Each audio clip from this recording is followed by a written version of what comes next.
salaamaaleykum amateur de foot yi nuyu nañ leen yéen ñëpp ku ci nekk seen tur ak seen sant xibaar tey ji 27 avril 2025 ci wàllu tàggat yaram d'abord képp koo xam ne nag yaa ngi ñuy suivre te abonné go sunu chaîne YouTube bu ko tàyyi bësal bouton s'abonner bi ngay liker di commenter di partager loolu ngeen ñu mën a soutenir ci xibaar yi nga xam ne ñu ngi leen koy jox matin midi soir démb nag ñëpp xam nañ ne classico bi neexoon na yëngu na tegu na ci temps on a vu de l'agressivité de l'intensité de l'envie, amour, ambiance, il y avait tout dedans. moo tax ku ko raté woon daal raté nga football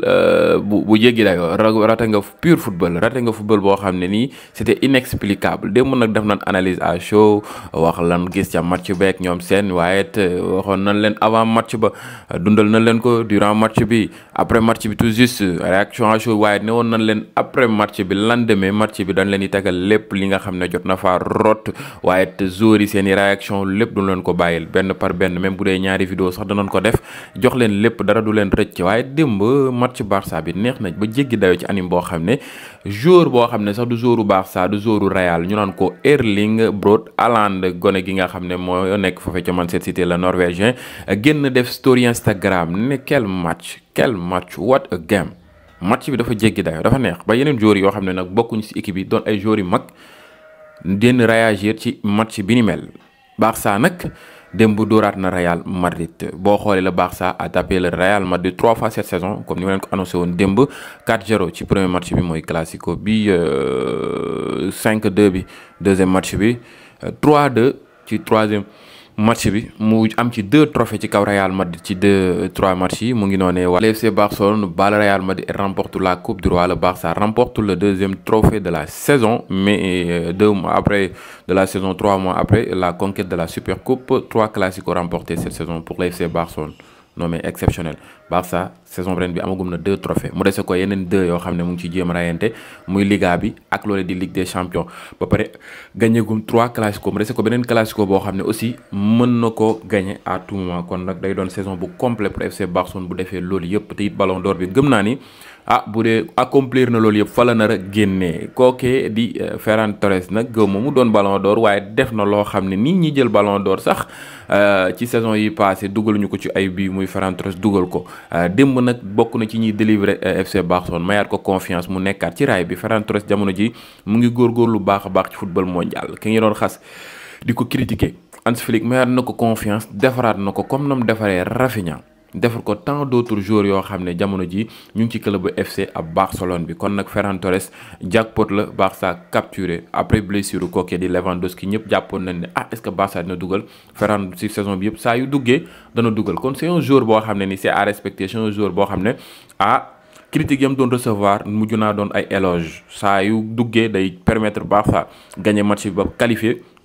wala soit mu permettre Barça revenir ci score bi wala mu permettre Barça gagner ce match ba am ab 3 points kon nag c'est un joueur boo xam ne il mérite beaucoup plus de respect kookee di Ferran Torres nag ba tax nag démb gars yi jox ko homme di am match si diggante final bi Real Madrid ak kookee ñu naan ko mën naa ni FC Barcelone mu ngi noonee ngeen xamee ko noonu Thierry Henry la mu waxaat ko continuer di ci wax nee na tous les clubs européens ont peur du Real Madrid et le Real Madrid a peur de FC Barcelone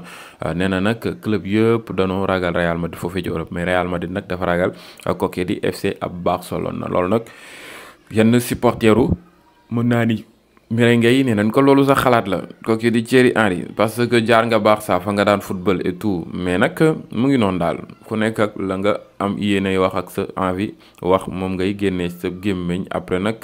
lu la ci fekk c'est à toi yaa jël ses responsabilités mu ngi noonu image bu rafet boobee ngeen di gis noonu muy ko waa Barça dañ doon ovationné applaudir Real Madrid defal leen aide d'honneur ñu génn taxaw xaar bañ jël loole di champion jël ko kii lii bi di Coupe du Roi bi mu ngi noonee ngeen xamee ko noonu Toni Kroos nag mi génnoon ne Real Madrid dafay jël loolee di Ligue des Champions Liga bi jàpp loolee di Ligue des Champions beeg Liga bi Coupe du Roi bi j'avais oublié que ni xaw ma nag c'est pas nag wax na ko ou pas mais daal fàtte naa complètement waaye génn ba génnaat dalal xelu waa Real Madrid encouragé leen xalaa Madrid siempre mu ngi noonu ne delloo siwaat leen en tout cas moom it c'est un joueur bi nga xam ne manqué na kookee di Real Madrid ci milieu de terrain bi comme relayeur mu ngi noonu et c'est malheureux pour Real Madrid. Il fallait combler son absence ba pare avant muy dem dañoo waroon a combler absence am ba pare avant ñu koy bàyyi mu dem kookee di Toni Kroos un très bon joueur. dañuy delluwaat ci kookee ñu naan ko Ferran Torres moom mi nga xam ne nag démb tas na défense su kookee di Real Madrid ci bii bi nga xam ne jot na ko dugal tañ jox ko loolee di homme du match moomee nag génn na ba yeey yàb bi nee na je ne sais pas si c'est le début d'une nouvelle ère mais c'est certainement un coup de boost en énergie et en motivation pour affronter ce qui s'en vient. nee na nag xamul nag lii commencement bu bees la ci avenir am ci carrière am ou pas waaye sentir na ne daal jamono ji am na benn as doole joo xam ne poussé nañ ko as doole joo xam ne mu ngi koy sentir ci moom ak yëg-yëg boo xam ne ni sentir na ne daal mu ngi ci yoon ba peut-être pour wane dara def loo xam ne daal lu jéggi dayo la. espérons que ça continue vraiment. Il a enduré. Il était là, il n'a pas découragé kooki di Ferran Torres. Il mérite tout ce qu'il a, il mérite tout ce qui doit venir pour lui, que des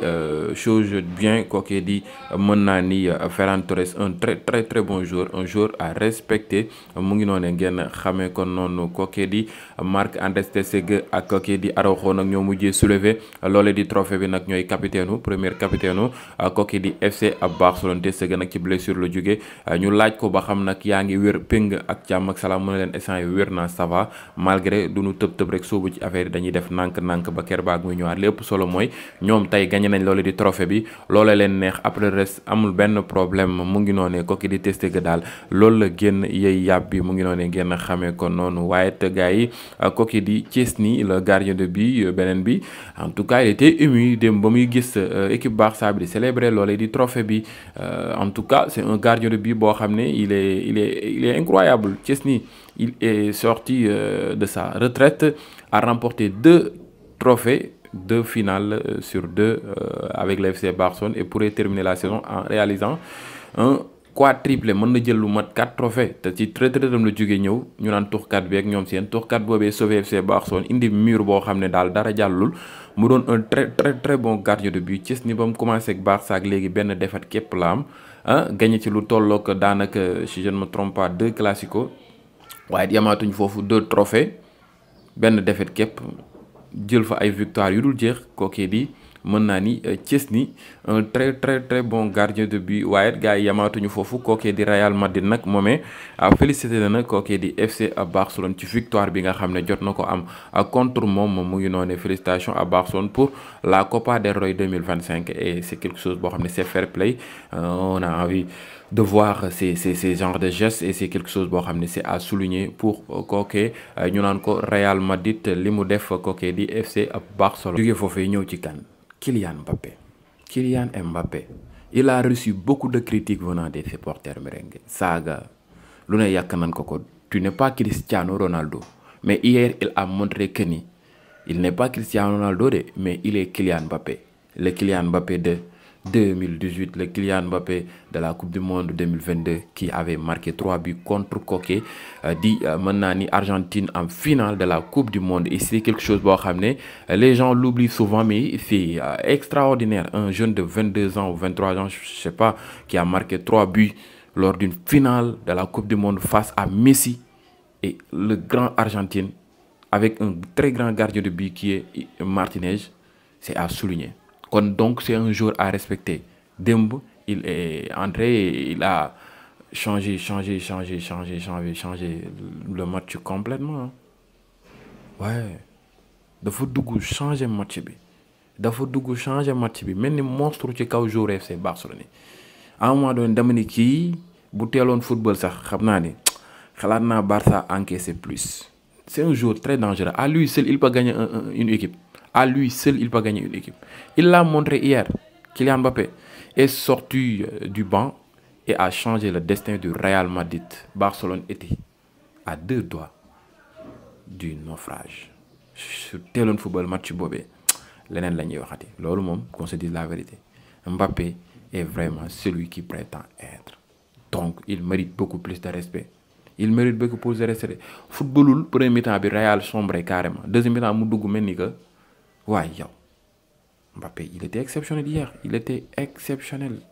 Il a délivré un match monstrueux ci noonu nag kookee di Ancelotti nag génn na ba leeral wax nee na nous avons 2 jours pour nous reposer et puis nous préparons 2 matchs importants contre Celta et Barcelone nee na nag 2 jours lañ am pour reposer wu ñu ngi waaj match yu am solo contre Celta Vigo ak kookoy contre FC à Barcelone seen match retour Liga bi nee na loolu la ñuy waaj jamono ji ñu toll nii kooki di Ancelotti ba tey mooy wax nee na je suis blessé peut-être que je resterai peut-être je partirai nous verrons nee na nag dafa am blessure gaañu la am de peut-être mën na toog peut-être mën na dem foofee ca yoonam mën na dem de waaw nee na mën na toog comme mën na dem waaw loolu la wax en tout cas mu ngi xaar waaye nag kooki di Ancelotti mu ngi am yaakaar que ni dina jël loolee di Liga mën nañoo jël Liga buñ ko gëmee mentalement defaru mën nañoo jël loolee di Liga espagnol loolu la Ancelotti génn yàbbi mu ngi noonu mu doon un coach boo xam ne jamono ji dama ko yërëm l'erreur de Modric ou de Brahim Diaz penser que Luka allait mettre le ballon derrière lui Mbappé titulaire il ne pouvait pas jouer 90 minutes ñu laaj ko ci erreur Brahim Diaz mu ne leen Brahim jàppoon na ne Luka Modric daf koy jox bal bi ci ginnaawam mais malheureusement demewul noonu bu dee Mbappé nag mënul woon football 90 minutes mu ngi noonee mu doon un joueur boo xam ne nii en tout cas il était exceptionnel ñu laaj ko lan nga wax Hansi Flick mu ne ko félicitations et bonne chance loolu daal laa ko wax nag c'est un coach boo xam ne il fait des choses bien. Pour le FC Barcelone Ancelotti nag nee na maintenant il est temps de se battre pour la Liga pas de commentaires sur l'arbitre nee na nag jot na ñu xeex pour Liga espagnole bi nee na nag amul dara lu ñuy wax loolee di arbitre yi kookee di Ancelotti le coach de Real Madrid mi nga xam ne jamono ji daal am na lu ko naxari am na lu ko metti di Tchouaméni nag nee na ils célèbrent nos défaites comme si nous allons jamais gagner nee na ñoom dañuy célébrer seen i défaites ak seen i ñàkk tiis comme ñoom duñ mos a gagner nee na nag nous reviendrons plus fort we will be back nous allons revenir plus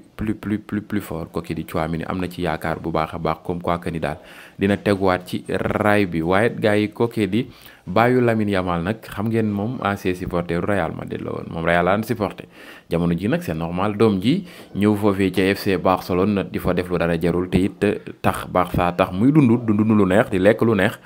ñu laaj ko ci match bi noo ko gisee ak victoire bi noo ko gisee ak kan nga faral ak ñoom seen mu ne leen Visca el Barça waaw même si j'aime le Real Madrid même bu dee dama bëgg kooke di Real Madrid je m'en fous sama yoon nekku ci c'est le Barça qui me nourrit Barça moo may dundal sama yoon nekk si am na ci plein droit de yéen ma leen laaj ci commentaire yi nag bu doon yéen noonu ngeen di doxalee ou pas bu doon ñu bëri tamit noonu la ñuy doxalee ki lay dundal moom di la teral moom yóbbu la niveau boo xam ne nii xalaatoo ko woon kooku doo def lu dul fonk ko waaye jox ko gëdd gi war mu ngi noonu même bu doon sax club boobee nga bëggoon waaye teewut kii moo lay dundal ba pare yóbbu sa doom foo xam ne nii xalaatu woon mu yegg fa te it ba ngay supporter Real ndeysaan ba muy supporter Real boobu je pense que ni Lamine Yamal mu ngi woon Barça mais moom il aimait le Barça il aimait le Real boobu te nëbbu ko woon classico bi moom Barça la woon ak Real nag mooy bi mu sol nii boobu Lamine Yamal mu ngi ci Masia bi waaw mooy bi si je ne me trompe pas c'était en 2020 côté yooyu daal su ma juumul te Lamine Yamal Masia bi daanaka muy nekk xale ba léegi mu ngi fa kon nag moom nëbbul bëgg-bëggam ak kii di Real Madrid waaye teewul nee na xaalis bi moom genre Barça koy jox te moo koy dundal mu ngi noonee kooke ñu naan ko mën naa ni bàyyu Lamine Yamal mu ngi noonee mu doon un gars boo xam ne ni il est sympa foo gis da ngay ree rek mu ngi noonee waaye gars yi geste bu rafet bi nga xam ne waa Barça def nañ ko kooke di délégué du club de FC Barcelone mi rendre hommage Carles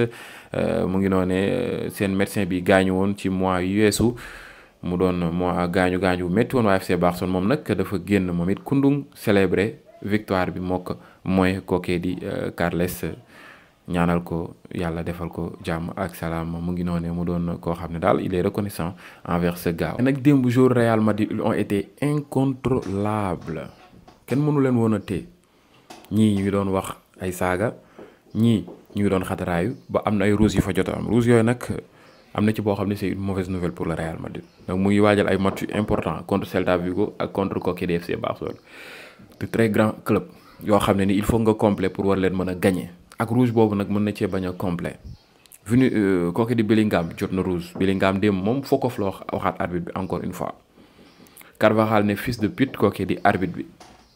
waaye it Rudiger xataraay yu mu doon xataraayu noonu Lucas Vazquez sax jot na rouge mais Rudiger xataraay yu mu doon xataraayu ba waaj a dem attaque arbitre di ko menacé ak ñoom seen da cee jot rouge waaye it moom dañuy ragal mu am suspension bu large bu yaatu mën na jot li ko dalee 4 suspension jàpp 12 suspension de match waaw mën nañ ko suspendre lu tolloo 4 wala 12 suspension sans dépense yi gars yi na lañ gisee li ni mel. en tout cas c'est très risqué te bu ñu ko dóoree 4 suspension loolu mooy saison daanaka jeex na nag li des saison bi li des daanaka matu sax li si mat ay 4 match bëru te ñoom Liga rek la leen dese. imaginel contre Barça dafay waye di contre Barça bu ko footballul day waye du loo Real Madrid imaginel ñu gars yi garder 4 suspension yooyu contre Barça bu ko footballul day waye du loo waa Real Madrid mu ngi noonee ngay mujjee am ay Raúl Asensio ak Tchouaméni ci défense bi. te loolu moom mujjee am ba leen Barça di dugal nga am ko contre Celta Vigo al des saison bi loolu mooy mën nga génnee sa xel ci championnat bi kon nag Rudiger fallait pas cette erreur bu bête boobee nga xam ne jot na koo def mënoon na ñàkk yuuxu foofu saaga maanaam yeneen joueur di saaga malgré Rudiger moom génn na ba jéggalu mais loolu rek doyul pour war a mën a sauver Real Madrid vraiment qu'on se dise la vérité mu ngi noonee gars yi ngeen xamee ko noonu looloo nekkoon xibaar tey. dinañ ñëwaat ci beneen vidéo indil leen réaction yenn joueurs Barça yi daanaka Real Madrid rek leen indil daanaka leen indil waa Barça benn par benn jaa ngeen jëf ba beneen yoon ci yeneen vidéo jaajëf